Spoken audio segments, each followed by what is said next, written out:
घने जंगल के बीच एक युवा महिला ने सावधानी से विभिन्न जड़ी बूटियां और पौधे इकट्ठा किए। गठरियां उठाने के बाद वह अपने गांव लौट आई, जहां उसने सावधानी से पौधों को धोया और शाखाओं को अलग किया। इन शाखाओं को कुछ दिनों के लिए गर्म सूर्य के नीचे सूखने के लिए रखा गया। जब शाखाएं पूरी तरह से सूख गईं, तो उसने उन्हें इकट्ठा किया और वापस गांव ले आई। एक बड़े खुले इलाके में उसने सूखी टहनियों को फैला दिया और उन्हें बहुत छोटे टुकड़ों में काटने लगी। दूसरी जगह पर उसने गेहूं की भूसी और सूखी जड़ी बूटियों को एक साथ मिलाया। फिर उसने इस मिश्रण को पानी से गीला किया, जिससे सामग्री अच्छी तरह मिल जाए। यह मिश्रण फिर एक कंटेनर में कसकर भरा गया, अच्छी तरह दबाया गया और फिर निकाल लिया गया, जिससे कोजी नामक एक स्टार्टर कल्चर बना। इस कोजी को फिर 2 महीनों तक छांव में सूखने के लिए छोड़ दिया गया। अगला, उसने पानी में चावल को पकाकर एक चावल का दलिया तैयार किया, जब तक कि वह नरम स्थिरता तक नहीं पहुंच गया। फिर इस दलिया को एक बड़े जार में रखा गया और उसमें कोजी मिलाकर अच्छी तरह मिला दिया गया। चावल के दलिया और कोजी के मिश्रण को 20 दिनों के लिए किण्वन के लिए छोड़ दिया गया। 20 दिनों के बाद किण्वित मिश्रण से तरल पदार्थ निकाला गया और इसे गेहूं की भूसी में मिलाया गया।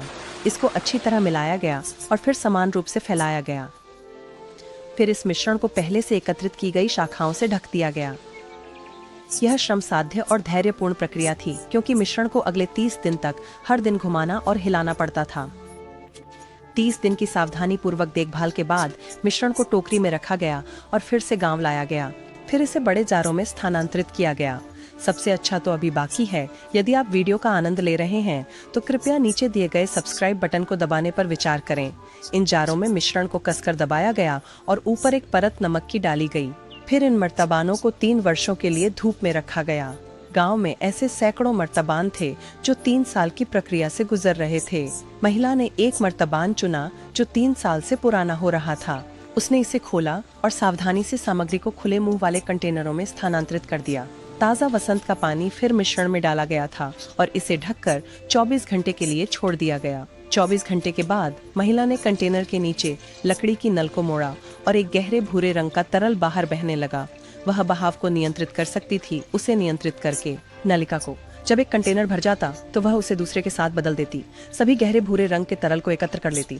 इस तरल को फिर मिश्रण होने के लिए 6 महीने तक अलग रख दिया जाता, जो इसकी समृद्धि को और बढ़ा देता। जितना अधिक समय के लिए छोड़ा जाता, उतना ही बेहतर यह होता। 6 महीने के बाद इसे स्टरलाइज और डिसइंफेक्ट किया गया।